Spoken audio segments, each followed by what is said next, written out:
السلام علیکم ورحمۃ اللہ وبرکاتہ۔ یہ دارالسلام اسٹوڈیو ہے۔ اس بار آپ کی خدمت میں ایک ایسا خوبصورت گلدستہ پیش کرنے کی سعادت حاصل کر رہے ہیں جو انتخاب ہے رب کائنات کا اپنے محبوب پیغمبر جناب محمد رسول اللہ صلی اللہ علیہ وسلم کی دائمی اور ابدی رفاقت کے لیے۔ نام ہے امہات المومنین۔ جی ہاں، بہت اہم موضوع ہے، بلکہ اہم ترین کہنا مناسب ہوگا، اس لیے کہ اس میں جہاں آپ نبی کریم صلی اللہ علیہ وسلم کی ازواج مطہرات کے حالات، واقعات اور فضائل و مناقب سنیں گے، وہاں اس موضوع کے بارے میں پھیلائے ہوئے بغض و عداوت پر مبنی شکوک و شبہات کا ازالہ بھی ملاحظہ فرمائیں گے۔ ان حالات میں بجا طور پر کہا جا سکتا ہے کہ کیسٹس اور سیڈیز کا یہ سیٹ وقت کی اہم ضرورت ہے۔ اس سے بھرپور معلومات حاصل کرنے کی دعوت دیتے ہوئے ہم اپنا سر رب ذوالجلال کی بارگاہ اقدس میں احساس مسرت سے جھکتا ہوا محسوس کر رہے ہیں۔ لیجیے سنیے امہات المومنین رضی اللہ عنہن اجمعین، حصہ 2۔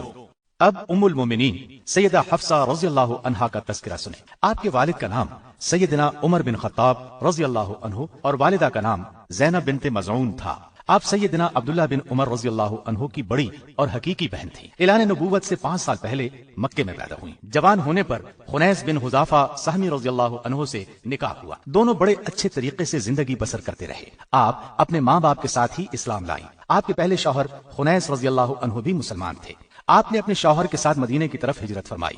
2 ہجری میں غزوہ بدر ہوا۔ اس لڑائی میں خنیس رضی اللہ عنہ کو ایسے زخم آئے کہ جام شہادت نوش فرمایا۔ بیٹی کے بیوہ ہونے پر سیدنا عمر رضی اللہ عنہ کو ان کے نکاح کی فکر ہوئی۔ ایسے میں نبی کریم صلی اللہ علیہ وسلم نے خود سیدہ حفصہ رضی اللہ عنہا سے نکاح کی پیشکش کی۔ یہ نکاح 2 ہجری میں ہوا۔ ایک قول یہ بھی ہے کہ غزوہ احد کے بعد ہوا۔ نکاح کے بعد آپ حرم نبوت میں رہنے لگیں۔ سیدہ حفصہ رضی اللہ عنہا کے مرتبے کا اندازہ اس بات سے بخوبی لگایا جا سکتا ہے کہ جبریل امین اللہ کا حکم لے کر آئے اور فرمایا یہ صرف دنیا میں ہی نہیں جنت میں بھی آپ کی بیوی ہوں گی۔ سیدہ حفصہ رضی اللہ عنہا نے شعبان سن 45 ہجری میں انتقال فرمایا۔ یہ سیدنا امیر معاویہ کی خلافت کا زمانہ تھا۔ مدینے کے گورنر اس وقت مروان بن حکم تھے۔ انہوں نے ہی نماز جنازہ پڑھائی، جنازے کو کندھا بھی دیا۔ سیدنا ابو ہریرہ رضی اللہ عنہ جنازے کو قبر تک لے گئے۔ ان کے بھائی عبداللہ بن عمر اور عبداللہ بن عمر کے بیٹوں عاصم، سالم، عبداللہ اور حمزہ نے قبر میں اتارا۔ وفات کے وقت ان کی عمر 60 سال تھی۔ سن وفات میں کچھ قول اور بھی ہیں۔ غابہ میں ان کی کچھ جائیداد بھی تھی۔ وفات سے پہلے اپنے بھائی عبداللہ بن عمر رضی اللہ عنہ کو بلا کر وصیت کی کہ اس زمین کو صدقہ کر دینا۔ نہایت فضل اور کمال کی مالک تھی۔ آپ نے 160 احادیث روایت کی ہیں۔ ان کے خاندان کے 7 آدمیوں نے غزوہ بدر میں شرکت کی۔ وہ 7 افراد یہ ہیں: والد، چچا زاد، شوہر خنیس، 3 ماموں عثمان بن مزعون، عبداللہ بن مزعون اور قدامہ بن مزعون اور ان کے ماموں کے بیٹے صائب بن عثمان۔ یہ اعزاز سیدہ حفصہ رضی اللہ عنہا کے لیے خاص ہے۔ دن میں اکثر روزہ رکھتی اور رات میں قیام کرتی۔ انتقال کے وقت بھی روزے سے تھی۔ اللہ تعالیٰ کی ان پر ہزار ہا رحمتیں ہوں۔ اس کے بعد ام المؤمنین زینب بنت خزیمہ رضی اللہ عنہا کے حالات و واقعات کی باری آتی ہے۔ آپ رضی اللہ عنہا کا نام زینب تھا۔ والد کا نام خزیمہ بن عبداللہ تھا۔ کنیت ام المساکین تھی۔ وجہ اس کی یہ تھی کہ آپ بہت زیادہ سخی تھی، بہت رحم دل تھی، مساکین اور فقراء کو بہت فیاضی سے کھانا کھلایا کرتی تھی۔ سیدہ زینب بنت خزیمہ کا پہلا نکاح کس سے ہوا، اس کی بابت کتب سیرت میں خاصا اختلاف پایا جاتا ہے۔ ان میں سے جو زیادہ قرین فہم ہے وہ یہ ہے کہ پہلے یہ حضرت عبداللہ بن جہش کے عقد میں تھی۔ وہ جلیل القدر صحابی اور بہت بڑے شجاع تھے۔ جنگ احد میں شریک تھے اور اسی جنگ میں درجہ شہادت پر فائز ہوئے۔ سیدنا عبداللہ بن جہش رضی اللہ عنہ کی شہادت کے بعد رسول اللہ صلی اللہ علیہ وسلم کے حلقہ زوجیت میں آنے کے شرف سے سرفراز ہوئیں۔ رسول اللہ صلی اللہ علیہ وسلم سے عقد کے وقت سیدہ زینب کی عمر 30 سال کے لگ بھگ تھی۔ اس نکاح کا مہر 12 اوقیہ یعنی 500 درہم مقرر ہوا۔ نبی اکرم صلی اللہ علیہ وسلم سے نکاح پر ابھی 3 مہینے گزرے تھے کہ سیدہ زینب رضی اللہ عنہا وفات پا گئیں۔ ان کی وفات ربیع الاول کے آخری دنوں میں ہوئی۔ سیدہ خدیجہ کے بعد پہلی بیوی ہیں جنہوں نے آپ کی زندگی میں انتقال فرمایا۔ آپ نے خود نماز جنازہ پڑھائی، جنت البقیع میں دفن ہوئی۔ اللہ تعالیٰ کی ان پر ہزار ہا رحمتیں ہوں۔ سیدہ زینب بنت خزیمہ رضی اللہ عنہا کے بعد باری آتی ہے ام المومنین سیدہ ام سلمہ رضی اللہ عنہا کے تذکرے کی۔ ماں باپ نے نام ہند رکھا۔ والد کا نام ابو امیہ تھا جو مکے کے ایک مشہور فیاض اور مخیر بزرگ تھے۔ ان کی فیاضی اور سخاوت کا یہ عالم تھا کہ سفر میں جاتے تو پورے قافلے کے اخراجات خود برداشت کرتے۔ اسی بنا پر وہ ذات الراکب کے لقب سے ملقب تھے۔ سیدہ ام سلمہ رضی اللہ عنہا نے چونکہ ایک فراخ دل، وسیع حوصلہ اور فیاض باپ کے زیر سایہ تربیت پائی تھی، اس لیے وہ بھی انہی اوصاف سے متصف تھیں۔ والدہ کا نام عاتقہ بنت عامر تھا۔ والد کا تعلق قریش کے مشہور خاندان بنو مخزوم سے تھا اور والدہ بنو فراس سے تھی۔ آپ کا پہلا نکاح عبداللہ بن عبد الاسد سے ہوا جو ابو سلمہ کے نام سے معروف تھے۔ ام سلمہ کے چچا زاد اور نبی کریم صلی اللہ علیہ وسلم کے رضائی بھائی تھے۔ ان دونوں میاں بیوی کا شمار ان خوش بخت حضرات میں ہوتا ہے جو اسلام کے دور اول ہی میں نعمت اسلام سے بہرمند ہو گئے تھے۔ ابو سلمہ رضی اللہ عنہ سے سیدہ ام سلمہ کے ہاں سلمہ، عمر، درہ اور زینب پیدا ہوئے۔ ان دونوں نے مکہ سے حبشہ کی طرف ہجرت کا بھی شرف حاصل کیا تھا۔ حبشہ میں کچھ مدت قیام کے بعد دونوں واپس مکے آ گئے، پھر مکے سے مدینے کی طرف ہجرت کی۔ کہتے ہیں کہ یہ پہلی خاتون ہیں جو مکے سے ہجرت کر کے مدینے آئیں۔ ابو سلمہ جب حبشہ سے واپس مکے آئے تو مشرکین نے پھر ان پر ظلم ڈھایا، اس لیے انہوں نے مدینے کا رخ کیا۔ ام سلمہ رضی اللہ عنہا کا ہجرت مدینہ کا واقعہ بڑا دردناک ہے۔ خود ہی بیان کرتی ہیں کہ اپنے شوہر ابو سلمہ کے ساتھ ہجرت کا ارادہ کیا، ان کا کم عمر لڑکا سلمہ بھی ساتھ تھا۔ ام سلمہ کے گھر والے رکاوٹ بن گئے اور بولے تم اکیلے مدینے جا سکتے ہو لیکن ہماری بیٹی کو ساتھ نہیں لے جا سکتے۔ مجبوراً انہوں نے اپنی بیوی کو وہیں چھوڑا اور مدینے چلے گئے۔ ام سلمہ اپنے گھر آ گئی۔ اس وقت ان کی گود میں دودھ پیتا بچہ تھا۔ ام سلمہ کے گھر والوں نے انہیں شوہر کے ساتھ ہجرت کرنے نہیں دی اور ابو سلمہ کے گھر والوں نے ان سے بچہ بھی چھین لیا۔ اب حالت یہ تھی کہ ابو سلمہ مدینے میں تھے، ام سلمہ اپنے گھر میں اور بچہ ابو سلمہ کے ماں باپ کے پاس تھا۔ ظاہر ہے یہ صورت ام سلمہ کے لیے کس قدر اذیت ناک تھی۔ خاوند کی جدائی، اوپر سے بچے کی جدائی کوئی معمولی واقعہ نہ تھا۔ ان کی حالت خراب ہو گئی، روزانہ گھر سے بے قراری کے عالم میں نکل کر مقام ابطح میں بیٹھ کر رویا کرتی۔ یہ ایک ٹیلا تھا جس پر یہ گریہ زاری کرتی۔ عرصے تک یہی کیفیت رہی مگر کسی کو ذرا ترس نہ آیا۔ آخر ان کے خاندان کے ایک شخص نے انہیں روتا دیکھا تو اس کا دل بھر آیا۔ ام سلمہ رضی اللہ عنہا کے لیے رحم کے جذبات ابھر آئے۔ گھر آ کر اس نے لوگوں کو جمع کیا اور کہا اس بے بس اور ناتواں عورت پر کیوں ظلم ڈھاتے ہو؟ اسے اپنے شوہر کے پاس جانے دو اور اس کا بچہ بھی اسے دے دو۔ اس شخص نے یہ الفاظ اس انداز سے کہے کہ آخر سب نے اس کی بات مان لی۔ بچہ ان کے حوالے کر دیا اور مدینے جانے کی اجازت دے دی گئی۔ اب اپنے بچے کو لیے اونٹ پر سوار ہوئیں اور مدینے کا راستہ لیا۔ ساتھ کوئی مرد نہیں تھا، تنہا تھی اور راستہ طویل تھا۔ تنعیم کے مقام پر پہنچی تو کلید بردار عثمان بن طلحہ نے انہیں دیکھ لیا۔ یہ اس وقت تک مسلمان نہیں ہوئے تھے۔ کعبے کی چابی ان کے خاندان کے پاس چلی آ رہی تھی۔ انہوں نے دیکھ کر پہچان لیا اور کہا ام سلمہ ہیں۔ ان کے خاوند ابو سلمہ سے ان کے بہت اچھے تعلقات تھے۔ عثمان نے پوچھا کہاں کا ارادہ ہے؟ ام سلمہ رضی اللہ عنہا نے کہا مدینے کا۔ عثمان نے پوچھا کوئی ساتھ ہے؟ آپ نے فرمایا اللہ اور یہ بچہ۔ اس پر عثمان نے کہا تم تنہا کیسے جاؤ گی؟ میں ساتھ چلتا ہوں۔ یہ کہہ کر انہوں نے اونٹ کی مہار پکڑ لی اور مدینے کی طرف روانہ ہو گئے۔ سیدہ ام سلمہ رضی اللہ عنہا بیان کرتی ہیں کہ عثمان راستے میں کہیں ٹھہرتے تو اونٹ کو بٹھا کر خود دور کسی درخت کے نیچے چلے جاتے اور میں نیچے اتر جاتی۔ روانگی کا وقت ہوتا تو اونٹ پر کجاوا رکھ کر خود دور ہٹ جاتے اور مجھ سے کہتے سوار ہو جائیں۔ ام سلمہ کہتی ہیں میں نے عثمان کو بہت ہی حیا والا، انتہائی تقوی شعار اور پیکر شرافت پایا۔ میں نے کسی شخص کو اس سے زیادہ شریف النفس نہیں دیکھا۔ مختلف منازل پر قیام کرتے، آخر وہ مجھے مدینے تک لے آئے۔ جب قباء کی آبادی پر نظر پڑی تو کہنے لگے اب آپ اپنے شوہر کے پاس چلی جائیں، وہ یہیں ٹھہرے ہوئے ہیں۔ ام سلمہ رضی اللہ عنہا ادھر روانہ ہوئیں اور عثمان بن طلحہ رضی اللہ عنہ نے مکے کی راہ لی۔ اب ام سلمہ رضی اللہ عنہا اپنے شوہر کے ساتھ مدینے میں زندگی کے دن گزارنے لگی۔ وہ بہت خوش تھے۔ 2 ہجری میں بدر کا معرکہ ہوا، پھر احد کی لڑائی پیش آئی۔ ابو سلمہ رضی اللہ عنہ نے دونوں میں بھرپور حصہ لیا۔ احد کی لڑائی میں زخمی ہو گئے۔ یہ زخم اتنے شدید تھے کہ جمادی الاخری 4 ہجری میں زخموں کی شدت اور تکلیف سے اپنے خالق حقیقی سے جا ملے۔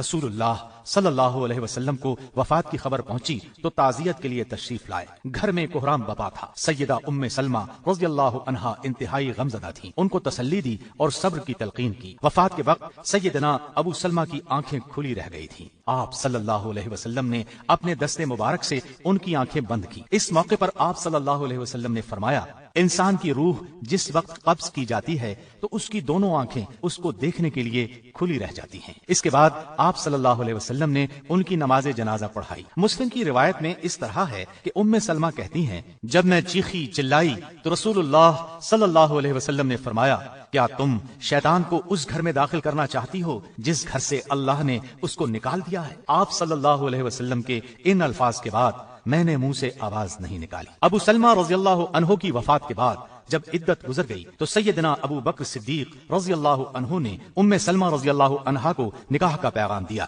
لیکن سیدہ نے انکار کر دیا۔ اس کے بعد سیدنا عمر رضی اللہ عنہ نبی کریم صلی اللہ علیہ وسلم کا پیغام لے کر آئے تو انہوں نے فرمایا میرے چند عذر ہیں، میں ایک غیور عورت ہوں، عیالدار ہوں، تیسری بات یہ ہے کہ میری عمر زیادہ ہے، آپ صلی اللہ علیہ وسلم کو ان کے یہ عذر بتائے گئے۔ آپ صلی اللہ علیہ وسلم نے ان سب باتوں کو منظور فرما لیا۔ آپ کا نکاح شوال 4 ہجری کے آخری دنوں میں ہوا۔ سیدہ ام سلمہ رضی اللہ عنہا بڑی بہادر، عاقل و فہیم اور اصابت رائے کی مالک تھی۔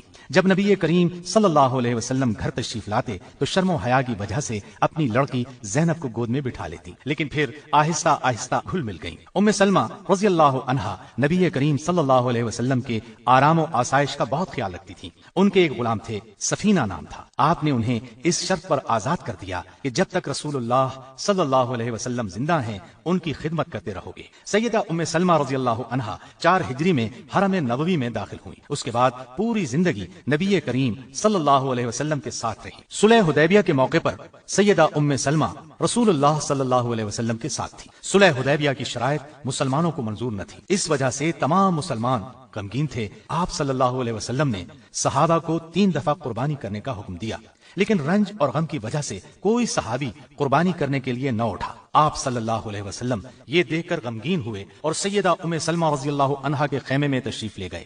آپ صلی اللہ علیہ وسلم نے شکایت کے لہجے میں انہیں ساری بات بتائی۔ اس پر ام سلمہ نے عرض کیا، اے اللہ کے رسول صلی اللہ علیہ وسلم، یہ صلح مسلمانوں کو بہت ناگوار گزری ہے۔ افسردہ ہونے کی وجہ سے آپ کے حکم کی تعمیل نہیں کر سکے۔ آپ کسی سے کچھ نہ کہیں بلکہ باہر نکل کر اپنی قربانی کریں اور سر منڈوا دیں، یہ خود بخود آپ کی پیروی کریں گے۔ آپ صلی اللہ علیہ وسلم نے ان کا یہ مشورہ پسند فرمایا اور باہر نکل کر قربانی کی۔ نبی کریم صلی اللہ علیہ وسلم کا قربانی کرنا تھا کہ سبھی نے قربانی شروع کر دی اور سر منڈوا کر احرام اتار دیے۔ اس واقعے سے معلوم ہوتا ہے کہ آپ رائے دینے میں ماہر تھی، لوگوں کی فطرت شناسی میں انہیں کمال حاصل تھا۔ سیدہ ام سلمہ رضی اللہ عنہا کی وفات کب ہوئی اس میں اختلاف ہے۔ صحیح بات یہ معلوم ہوتی ہے کہ 63 ہجری میں جس سال حرہ کا واقعہ پیش آیا 84 برس کی عمر میں وفات پائی۔ سیدنا ابو ہریرہ رضی اللہ عنہ نے نماز جنازہ پڑھائی اور بقیع الغرقد یعنی جنت البقیع میں دفن کیا گیا۔ نبی اکرم صلی اللہ علیہ وسلم سے آپ کی کوئی اولاد نہیں تھی، ساری اولاد پہلے شوہر ابو سلمہ رضی اللہ عنہ سے ہوئی تھی۔ ام سلمہ حسن و جمال میں یکتائے زمانہ تھی، بال نہایت گھنے تھے، آپ بہت فضائل کی مالک تھی۔ علم کے لحاظ سے اگرچہ سبھی ازواج مطہرات کا درجہ بلند ہے، لیکن سیدہ عائشہ رضی اللہ عنہا اور سیدہ ام سلمہ رضی اللہ عنہا کا تو ان میں جواب نہیں تھا، لوگ مسائل ان سے پوچھتے تھے۔ سیدنا ابو ہریرہ رضی اللہ عنہ اور سیدنا عبداللہ بن عباس رضی اللہ عنہ جیسے عالم فاضل ان سے مسائل پوچھتے تھے۔ تابعین کا ایک بہت بڑا گروہ ان سے علم حاصل کرتا رہا۔ قرآن مجید نبی کریم صلی اللہ علیہ وسلم کی طرز اور لہجے میں پڑھتی تھی۔ ایک مرتبہ کسی نے سوال کیا، نبی اکرم صلی اللہ علیہ وسلم کس طرح تلاوت کیا کرتے تھے؟ سیدہ نے فرمایا، ایک ایک آیت الگ الگ پڑھتے تھے، پھر خود اس طرح پڑھ کر سنایا۔ حدیث کے میدان میں بھی آپ کا خاص مقام تھا۔ سیدہ عائشہ رضی اللہ عنہا کے سوا اس فن میں ان کے مقابلے کا کوئی نہیں تھا۔ 387 احادیث روایت کی۔ حدیث سننے کا بہت شوق تھا۔ ایک روز بال گندوا رہی تھی کہ نبی کریم صلی اللہ علیہ وسلم خطبہ دینے کے لیے منبر پر تشریف فرما ہوئے اور زبان مبارک سے ایھا الناس، اے لوگو کا لفظ نکلا۔ اسی وقت مشاطہ سے فرمایا، بال یوں ہی باندھ دو۔ اس نے کہا، اتنی بھی کیا جلدی ہے، ابھی تو آپ صلی اللہ علیہ وسلم کی زبان سے ایھا الناس ہی کا لفظ نکلا ہے۔ آپ نے فرمایا، کیا خوب، کیا ہم آدمیوں میں شامل نہیں؟ اس کے بعد خود بال باندھ کر اٹھ کھڑی ہوئیں اور پورا خطبہ کھڑے ہو کر سنا۔ آپ سے جن لوگوں نے علم حدیث حاصل کیا ان کی بہت بڑی جماعت ہے۔ حافظ ابن قیم نے لکھا ہے کہ اگر سیدہ ام سلمہ کے فتاوی جات کو جمع کیا جائے تو ایک کتاب بن سکتی ہے۔ آپ کو قرآن و سنت میں کامل دسترس تھی، فقہ کی ماہر تھی، زہد اور تقوی انتہا کا تھا۔ ایک مرتبہ سیدنا عبد الرحمن بن عوف رضی اللہ عنہ نے آ کر کہا، اماں میرے پاس مال اس قدر جمع ہو گیا ہے کہ اب بربادی کا خوف ہے۔ آپ نے فرمایا، بیٹا اس کو خرچ کر دو۔ رسول اللہ صلی اللہ علیہ وسلم سے آپ کو انتہا درجے کی محبت تھی، اس طرح آپ کو بھی ان سے بہت محبت تھی۔ اللہ تعالیٰ کی ان پر ہزار ہاں رحمتیں ہوں۔ اور اب میں ام المؤمنین سیدہ زینب بنت جہش رضی اللہ عنہا کے حالات اور واقعات گوش گزار کرتا ہوں۔ آپ کا نام برہ تھا، والد کا نام جہش اور والدہ کا نام امیمہ تھا جو عبد المطلب کی صاحبزادی تھی۔ اس طرح سیدہ زینب نبی صلی اللہ علیہ وسلم کی سگی پھوپھی کی بیٹی تھی۔ امیمہ عبداللہ کی حقیقی بہن اور رسول اللہ صلی اللہ علیہ وسلم کی پھوپھی تھی۔ سیدہ زینب اسلام اور ہجرت کے اعتبار سے السابقون الاولون میں شامل ہیں۔ یہ بات واضح طور پر معلوم نہیں نہیں ہو سکی کہ آپ کی والدہ امیمہ نے اسلام قبول کیا تھا یا نہیں۔ ایک روایت کے مطابق اسلام قبول کر لیا تھا، لیکن دوسری روایت میں ہے کہ نہیں کیا تھا۔ آپ رضی اللہ عنہا کا نام برہ تھا، رسول اللہ صلی اللہ علیہ وسلم نے تبدیل کر کے زینب رکھا۔ نبی صلی اللہ علیہ وسلم کے نکاح میں آنے سے پہلے آپ کے منہ بولے بیٹے اور آزاد کردہ غلام سیدنا زید بن حارثہ کے نکاح میں تھی۔ چونکہ نبی اکرم صلی اللہ علیہ وسلم کی پھوپھی زاد بہن بھی تھیں اور عرب کا دستور یہ تھا کہ آزاد کردہ غلاموں کو اپنے لیے شرم کا باعث سمجھتے تھے، اس لیے آپ صلی اللہ علیہ وسلم نے جب اپنے آزاد کردہ غلام زید بن حارثہ کا پیغام دیا تو سیدہ زینب اور ان کے بھائی نے صاف انکار کر دیا۔ اس پر قرآن حکیم کی یہ آیت نازل ہوئی۔ وما كان لمؤمن ولا مؤمنة إذا قضى الله ورسوله أمرا أن يكون لهم الخيرة من أمرهم ومن يعص الله ورسوله فقد ضل ضلالا کسی مومن مرد اور مومن عورت کو یہ حق نہیں ہے کہ جب اللہ اور اس کا رسول کسی معاملے کا فیصلہ کر دیں تو ان کے لیے اپنے معاملے میں کوئی اختیار باقی رہ جائے، اور جو کوئی اللہ تعالیٰ اور اس کے رسول کی نافرمانی کرے وہ بڑی واضح گمراہی میں جا پڑا۔ اس آیت کے بعد یہ دونوں راضی ہو گئے اور اللہ کے حکم کے مطابق زینب کا نکاح زید سے ہو گیا۔ نکاح تو ہو گیا لیکن سیدہ کے دل میں وہ نہ اتر سکے، اس لیے اکثر گھر میں لڑائی رہتی، آپس میں نہ بنتی۔ زید ہمیشہ نبی صلی اللہ علیہ وسلم سے زینب کی بے رخی کا گلہ کرتے، عرض کرتے میں زینب کو طلاق دینا چاہتا ہوں، لیکن آپ منع فرما دیتے، فرماتے اس نے تمہیں میری خاطر قبول کیا ہے، اس لیے اب چھوڑنا اچھی بات نہیں ہوگی، مجھے اپنے خاندان میں ندامت اور شرمندگی ہوگی۔ یہ سن کر زید چپ ہو جاتے، مگر یہ جھگڑا ختم نہ ہوا، تب انہوں نے طلاق دے دی۔ تو رسول اللہ صلی اللہ علیہ وسلم نے سوچا کہ زینب رضی اللہ عنہا کی دل جوئی اس طرح ممکن ہے کہ میں خود اس سے نکاح کروں، لیکن جاہلوں اور منافقوں سے آپ کو یہ اندیشہ تھا کہ لوگ یہ تانا دیں گے کہ اپنے منہ بولے بیٹے کی بیوی کو گھر رکھ لیا، یعنی اس سے نکاح کر لیا، حالانکہ لے پالک کسی طرح بھی بیٹے کے حکم میں شامل نہیں۔ عرب میں مدت سے ایک برا دستور چلا آ رہا تھا، یہ کہ اگر کسی کو منہ بولا بیٹا بنا لیتے تو اس کی طلاق یافتہ بیوی سے نکاح کرنے کو حد درجے برا خیال کرتے تھے۔ اللہ تعالیٰ نے چاہا اس بری رسم کو نبی صلی اللہ علیہ وسلم کے فعل اور عمل سے ختم کر دیں، چنانچہ آپ صلی اللہ علیہ وسلم کو بذریعہ وحی اطلاع دی گئی کہ زید کے طلاق دینے کے بعد زینب آپ کے نکاح میں آئیں گی، تاکہ لوگوں کو معلوم ہو جائے منہ بولے بیٹے کی بیوی کا وہ حکم نہیں ہے جو حقیقی بیٹے کی بیوی کا ہے۔ آخر ایک دن زید نے آ کر آپ کو بتایا کہ اس نے تنگ آ کر زینب کو طلاق دے دی ہے۔ یہ سن کر آپ خاموش ہو گئے۔ جب سیدہ زینب کی عدت پوری ہو گئی تو آپ صلی اللہ علیہ وسلم نے زید ہی کو حکم دیا کہ وہ جائیں اور زینب کو آپ کے لیے نکاح کا پیغام دیں۔ اس سے آپ کا منشا یہ تھا کہ یہ بات اچھی طرح واضح ہو جائے جو کچھ ہوا ہے وہ زید کی رضامندی سے ہوا ہے۔ سیدنا زید آپ کا پیغام لے کر زینب کے گھر گئے اور دروازے کی طرف پشت کر کے کھڑے ہو گئے، اگرچہ ابھی پردے کا حکم نہیں ہوا تھا۔ ان کا اپنا بیان ہے کہ میرے دل میں سیدہ زینب رضی اللہ عنہا کی عظمت بیٹھ گئی، کیونکہ رسول اللہ صلی اللہ علیہ وسلم بذات خود ان سے نکاح کرنا چاہتے تھے، یہ ان کا تقویٰ تھا۔ انہوں نے کہا اے زینب تمہیں بشارت ہو کہ مجھے رسول اللہ صلی اللہ علیہ وسلم نے تمہاری طرف بھیجا ہے،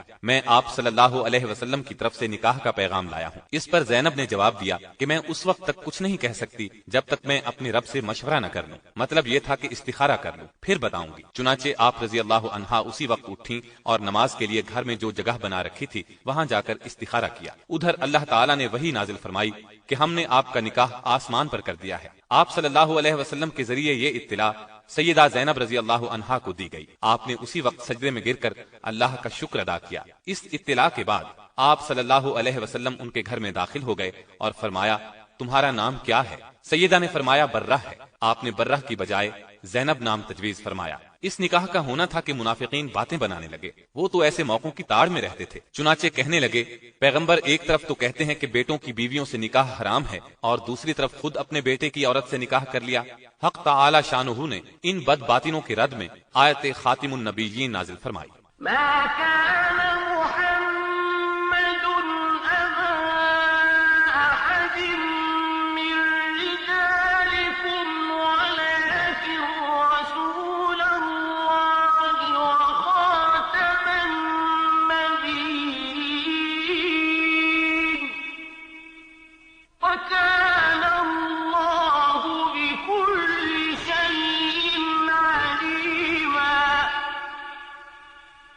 محمد صلی اللہ علیہ وسلم تمہارے مردوں میں سے کسی کے باپ نہیں ہیں، لیکن وہ اللہ کے رسول اور خاتم النبیین ہیں، اور اللہ تعالیٰ ہر چیز کا خوب علم رکھنے والا ہے۔